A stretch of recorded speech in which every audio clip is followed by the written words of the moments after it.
Hello students, আমার চ্যানেলে তোমাদেরকে স্বাগত। শুরু করছি ক্লাস 12-এর সেমিস্টার 3 রাষ্ট্রবিজ্ঞান ক্লাস, চতুর্থ অধ্যায় জাতি গঠনের সমস্যা সমূহ। এই চ্যাপ্টারটা আমরা এখন পড়ব।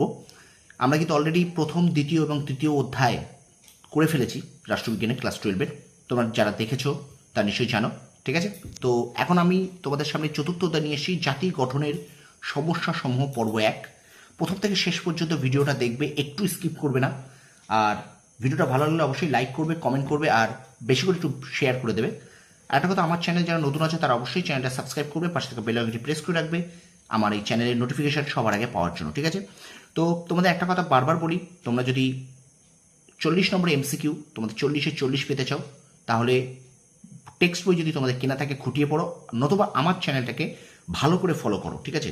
প্রত্যেকটা প্রশ্ন আমি কিন্তু তোমাদের টেক্সট খুঁটিয়ে, সিলেবাস খুঁটিয়ে করেছি, যে কারণে আমার এক একটা চ্যাপ্টার থেকে কিন্তু দেখবে ওরকম প্রশ্ন, মানে এক একটা অধ্যায় থেকে 25টা 26টা করে প্রশ্ন আসছে, এবং সেগুলো কিন্তু 7টা 8টা পর্বে ভাগ হয়ে যাচ্ছে। সুতরাং অবশ্যই আমার প্রশ্নগুলোকে, যেগুলো আমি তোমাদের দিচ্ছি, এগুলোকে খুব ভালো করে পড়ো, কারণ তোমাদের এমনি এমসিকিউ, স্তম্ভ মেলাও এমসিকিউ, তোমাদের শূন্যস্থান পূরণ এমসিকিউ, বিবৃতি এমসিকিউ, এই ধরনের কিন্তু সত্য মিথ্যা এমসিকিউ, তারপরে ক্রমবর্ধমান অনুসারে সাজানো এমসিকিউ, এইভাবে 5-6 রকমের এমসিকিউ আইটেম কিন্তু তোমাদের সামনে আছে। তোমরা নিশ্চয়ই ক্লাস 11-এর ফার্স্ট সেমিস্টারে দেখেছো।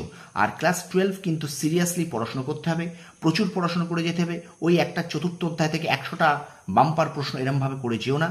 বইটাকে ভালো করে পড়ো, দেখবে তোমাদের শর্ট প্রশ্ন কোনো অসুবিধা হবে না। আর অবশ্যই আমার চ্যানেলটাকে ফলো করো, আশা করি তোমাদের পরীক্ষার জন্য ভীষণ ভীষণ উপযোগী হবে আমার প্রত্যেকটা ক্লাস, ঠিক আছে? তো চলো শুরু করে দিই ক্লাস 12 সেমিস্টার 3 রাষ্ট্রবিজ্ঞান ক্লাস, চতুর্থ অধ্যায় জাতি গঠনের সমস্যা সমূহ পর্ব 1। প্রথম প্রশ্ন বলছে, দেখো, কর্ণাটক রাজ্যের পূর্ববর্তী নাম কি ছিল? উত্তর হবে মহীশূর। 2 নম্বর প্রশ্ন, ভারতের প্রথম স্বরাষ্ট্রমন্ত্রী কে ছিলেন? বল্লভভাই প্যাটেল।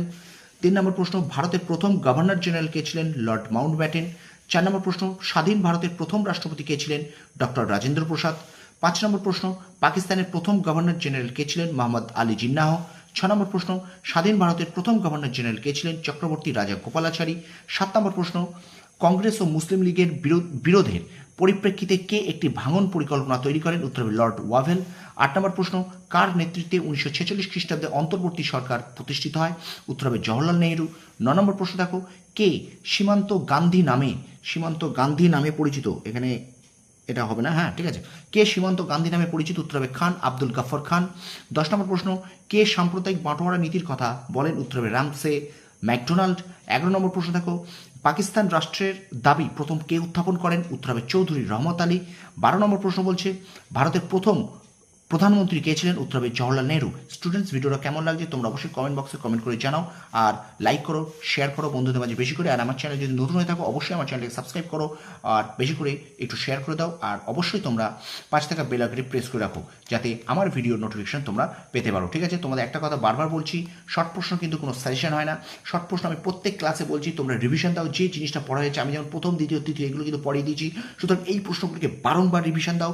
যত বেশি রিভিশন দেবে তত কিন্তু তোমাদের শর্ট কোশ্চেন আয়ত্ত থাকবে, তোমরা শর্ট প্রশ্ন রপ্ত করতে পারবে, ঠিক আছে? সুতরাং রিভিশন রিভিশন রিভিশন ভালো রেজাল্টের একমাত্র মূল মন্ত্র। চলো আমরা ভিডিওটা কন্টিনিউ করি। 13 দাগ বলছে, ভারতের প্রথম উপপ্রধানমন্ত্রী কে ছিলেন? উত্তর হবে বল্লভভাই প্যাটেল। 14 নম্বর প্রশ্ন, দেখো, 1946 সালের 16 জুন অন্তর্বর্তী সরকার গঠনের প্রস্তাব কে দেন? ওয়াভেল। 15 নম্বর প্রশ্ন, ভারতের মানচিত্র বিভাজন রেখা তৈরির দায়িত্ব গ্রহণ করেন কে? Cyril Radcliffe. 16 নম্বর প্রশ্ন, উদ্বাস্তু কথার অর্থ কী? বাস্তু থেকে উৎখাত হওয়া। 17 নম্বর প্রশ্ন, উদ্বাস্তু সমস্যা সৃষ্টির প্রধান কারণ কি? 1947 সালের ভারত বিভাজন। 18 নম্বর প্রশ্ন, পুনর্বাসন নীতি কে ঘোষণা করেন? জওহরলাল নেহরু।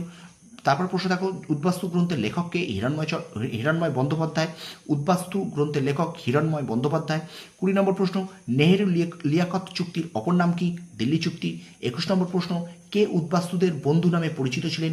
উত্তর হবে শ্যামাপ্রসাদ মুখোপাধ্যায়। 22 নম্বর প্রশ্ন, ট্রেন টু পাকিস্তান গ্রন্থের লেখক কে? উত্তর হবে খুশবন্ত সিং।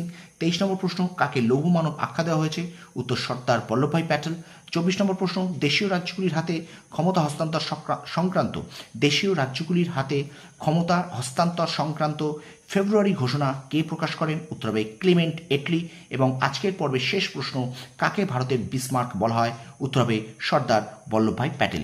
তো স্টুডেন্টস, এই 25টা প্রশ্ন তোমরা এক খাতায় লিখে নাও, লিখে বারবার এগুলো মুখস্থ করতে থাকো, পড়তে থাকো এবং রিভিশন দিতে থাকো। তোমরা বুঝতে পারছো যে কী কোয়ালিটির প্রশ্ন, কতটা প্রশ্ন আমি তোমাদের সাবজেক্ট ওয়াইজ, তোমাদের চ্যাপ্টার ওয়াইজ করে যাচ্ছি, ইতিহাস, ভূগোল এবং রাষ্ট্রবিজ্ঞান। সুতরাং অবশ্যই আমি আশা করি এই প্রশ্নগুলো তোমাদের পরীক্ষার জন্য ভীষণ ভীষণ উপযোগী হবে।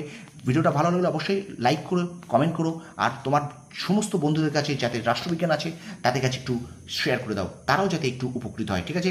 আর আমার চ্যানেলে যদি নতুন হয়ে থাকো অবশ্যই চ্যানেলটা সাবস্ক্রাইব করবে, পাশে থাকা বেল আইকনে প্রেস করে রাখবে যাতে নোটিফিকেশান সবার আগে তোমার কাছে পৌঁছে যায়, ঠিক আছে? তোমরা সফল হও, তোমাদের সাফল্য কামনা করি।